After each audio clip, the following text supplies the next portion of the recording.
오늘 우리 할렐루야 찬양대 칸타타가 있어서 예배 순서를 조금 바꿨습니다.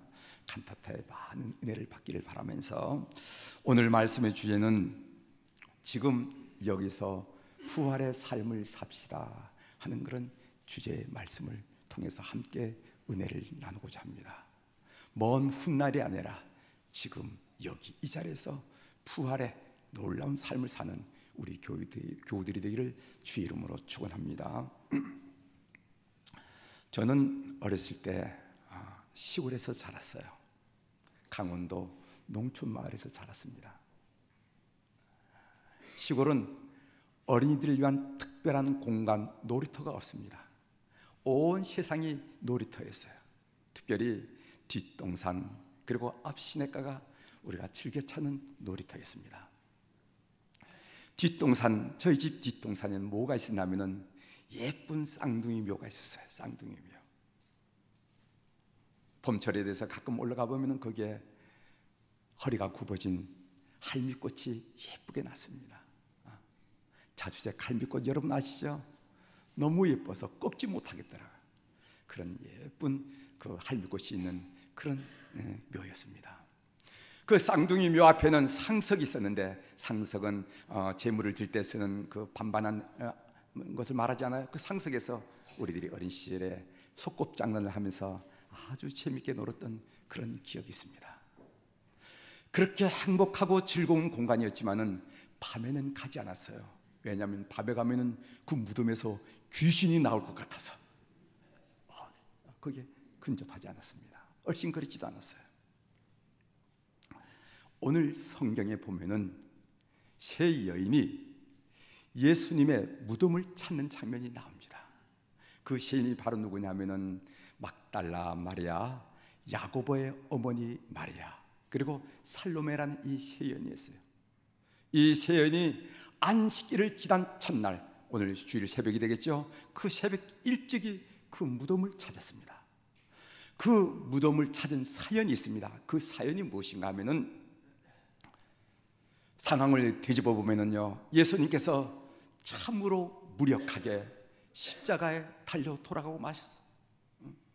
적어도 하나님이 아들이 된다면은 그 마지막 순간에 무슨 일을 일으켜서 십자가에 내려오실 줄 알았는데, 우리 주님은 참으로 무력하게 십자가에 돌아가시고 말았습니다. 그런데 더 슬픈 건 무엇이냐면은 그 예수님의 시신을 끌어내서 장례를 지낼 사람이 없었어요. 아무도 장례 지낼 생각을 하지 않았습니다. 그때 아리마대아 요셉이라는 사람이 나와가지고 그 빌라도 총독에 가서 성경에 의하면은 탕돌이 그 시신을 내려달라고, 내가 저분들 장례시키겠다고, 장례를 드리겠다고 이런 얘기를 하는 것이 있는데, 그 이야기가 마가복음 15장 43절에 나옵니다. 제가 한번 읽어드릴 테니 한번 보세요. 아리마대 사람 요셉이 와서 당돌이 빌라도에게 들어가 예수의 시체를 달라 하니, 이 사람은 존경받는 공회원이요 하나님의 나라를 기다리는 자라.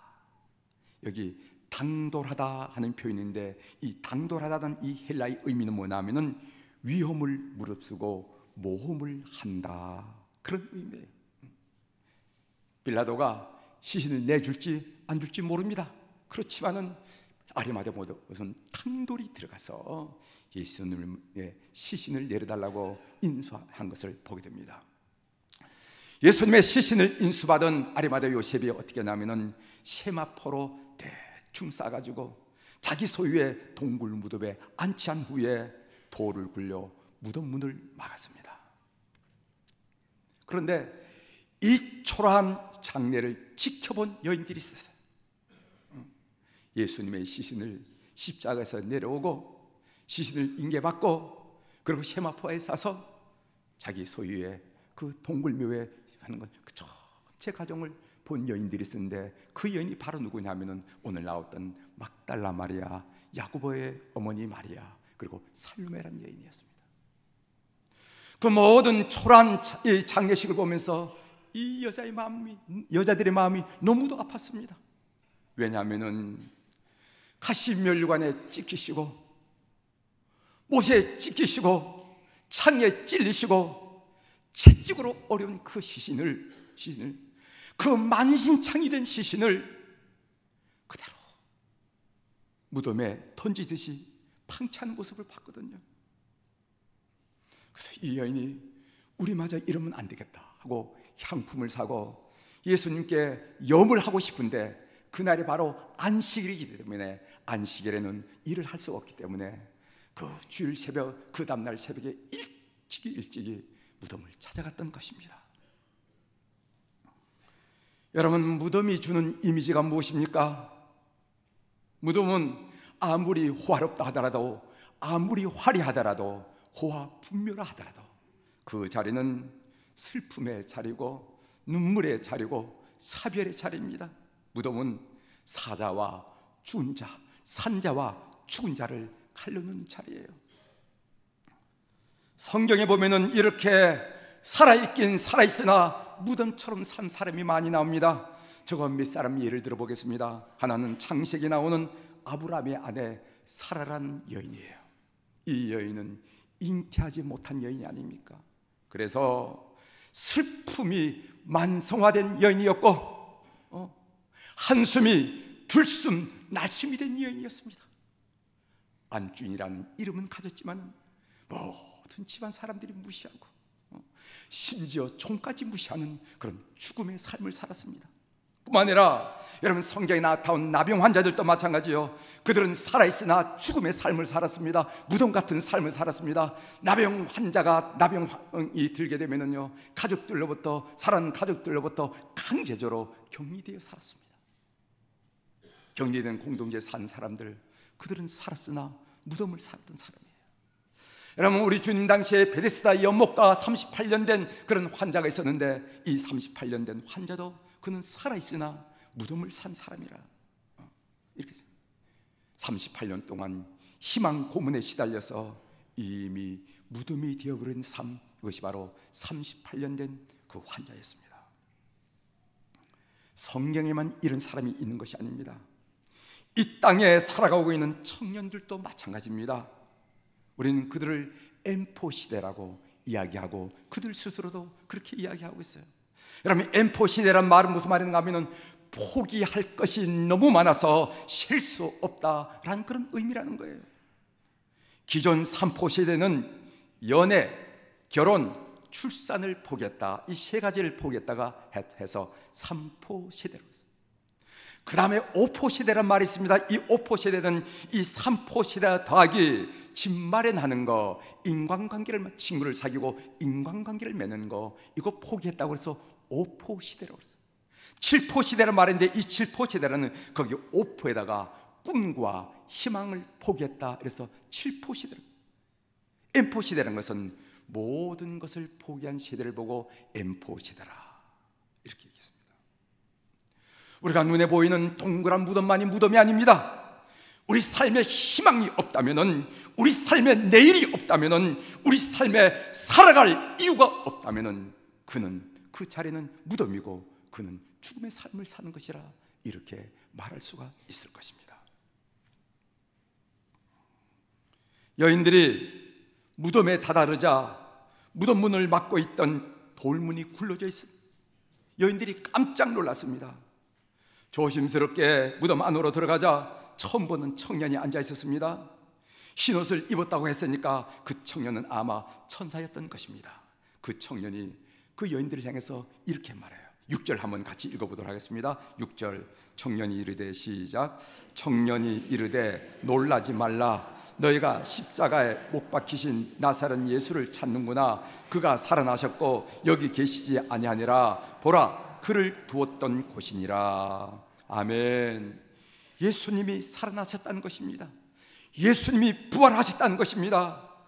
하나님이 그 예수님의 무덤을 빈 무덤으로 바꿨다는 것입니다. 이것이 성경이 우리에게 증언하는 내용이에요. 1563년, 그러니까 종교개혁이 한창 무르익을 때 하이델베르크에서 요리문답이라는 것을 발표했습니다.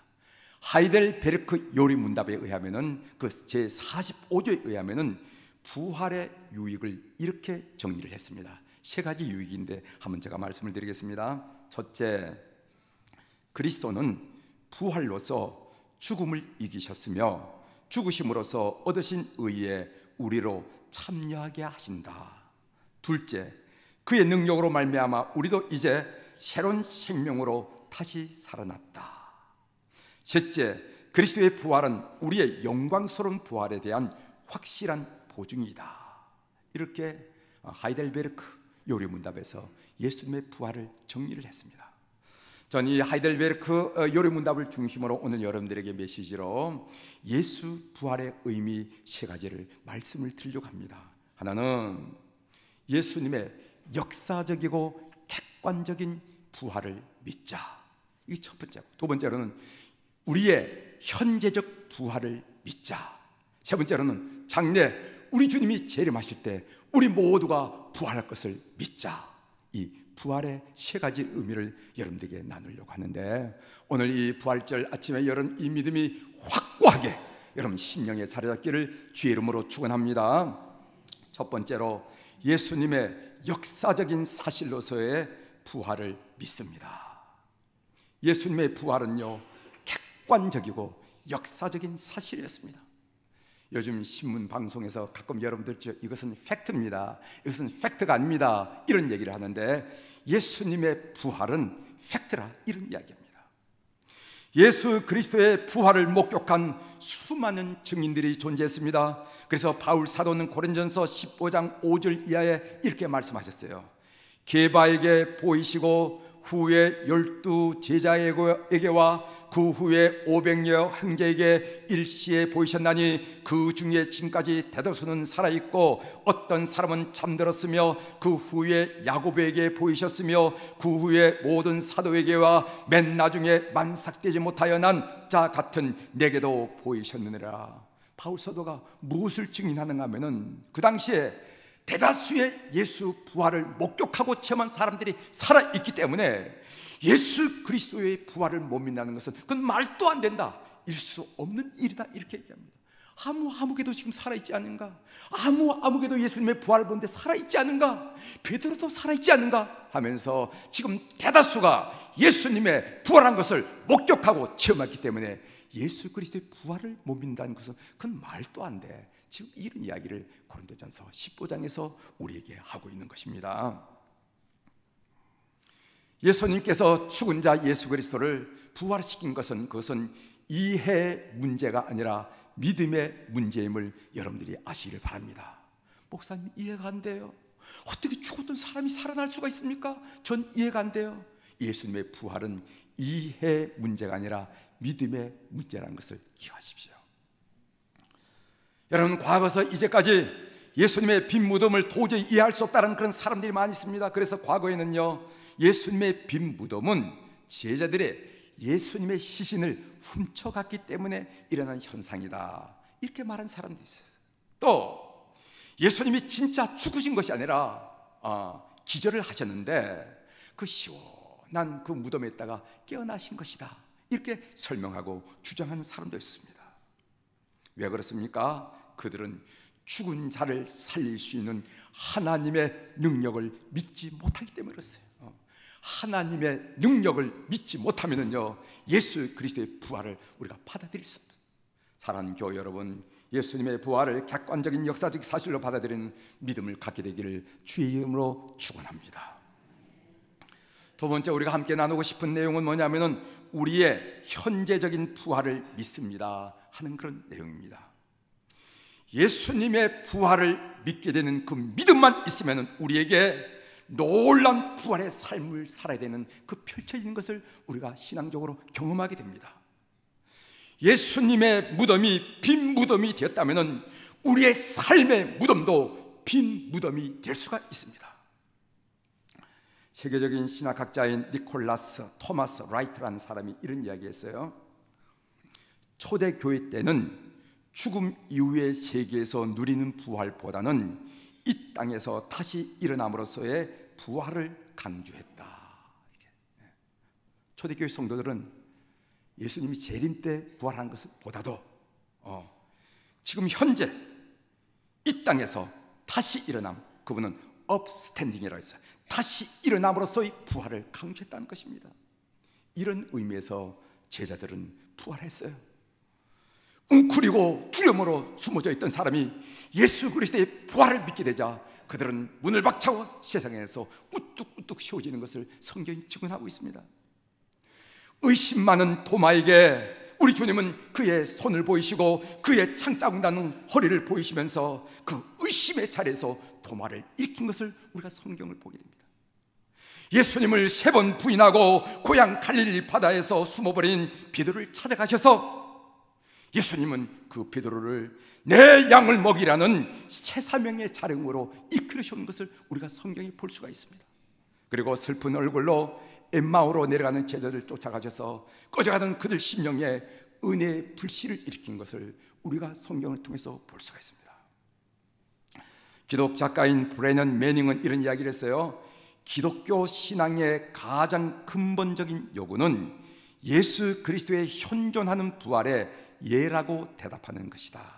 무슨 말인가 하면은 우리가 부활신앙, 부활을 믿는다는 것은 지금 내가 현존하는 부활을 삶의 순간순간 체험하는 것을 말한다는 거예요. 이것이 중요하다는 것입니다. 부활을 믿는다는 것은 현존하는 부활을 삶의 순간순간 체험하는 것입니다. 부활을 믿는다는 것은 지금 내가 보고 듣고 산 것이 전부가 아니라는 것, 그 이상의 삶이 있다는 것을 믿는 것을 말합니다. 부활을 믿는다는 것은 화석화된 교회에서 그저 그런 종교 생활을 하는 것이 아니라 예배 때마다 생생한 하나님의 임재를 느끼고 하나님께 영광을 돌리는, 하나님의 영광을 맛보는 것을 말합니다. 부활을 믿는다는 것은 돌아가신 우리 부모님과 반드시 기쁘게 만난다는 사실을 확신하는 것을 말합니다. 부활을 믿는다는 것은 세월호와 천암 속에 갇혔던 우리의 사랑하는 자녀들 다시 환하게 만날 것을 믿는다는 것을 의미하는 것입니다. 부활을 믿는다는 것은 나를 믿는 자는 죽어도 살겠고 하는 우리 주님의 말씀을 진실로 받아들이는 것을 의미하는 거예요. 제가 새벽기도 때 우리 교우들에게 설명을 드렸습니다. 국민일보 미션 플라자라 하는 섹션이 있는데 거기 이태영 씨의 글이 나왔어요. 40대 초반 자매 이야기인데, 이 40대 초반 자매가 40대 초반인데 유방암 말기로 진단을 받았습니다. 판정을 받았습니다. 이 진단을 받은 후 그는 오직 죽음만을 생각했어요. 그렇지 않겠습니까? 이제 어떤 손을 쓸 수가 없고 말기라고 그러니까 죽음만을 생각했습니다. 누구보다도 더 치열하게, 누구보다도 더 성실하게 살았다고 자부했던 거였지만은 암은 일시에 그의 삶을 뒤죽박죽으로 만들어 놓고 말았습니다. 매일 절망만을 묵상하던 그가 부활하신 예수님을 만나게 되었어요. 그것은 그에게 그 인생 최고의 사건이었습니다. 예수님을 만난 후 그 주변에 맴돈 단어들의 의미가 완전히 바뀌었습니다. 암은 저주가 아니라 선물이었고 죽음은 절망이 아니라 소망이었어요. 암은 저주가 아니라, 예수님을 만나기 전에 암은 저주였어요. 하나님, 신이 있다면 내가 무슨 잘못을 저질렀기에 남들이 겪지 않은 이 어려움을 겪어야 되는가? 저주였습니다. 그런데 예수님을 만난 후에 암은 저주가 아니라 선물이 되었고 죽음은 절망이 아니라 소망이 되었습니다. 암이 아니었으면 예수님을 찾을 생각조차 하지 않았을 것이기에 암은 그에게 고마운 선물이 되었던 것입니다. 그가 예수님을 만난 후 고백한 말은 이 말이었어요. 인생에 비극은 없다. 할렐루야 믿는 우리 교우들이 되길 바랍니다. 인생은 비극은 없습니다. 부활하신 주님을 만난 우리 그리스도인들에게 인생의 비극은 없습니다. 이태영 씨는 마지막에 이렇게 적었습니다. 나는 지금 그가 어떻게 되는지 알지 못한다. 그러나 내가 확실히 아는 것은 그가 여전히 살아있다면 주님을 증거할 것이고 이 땅을 떠났다면 주님과 동행하고 있을 것이라는 점이다.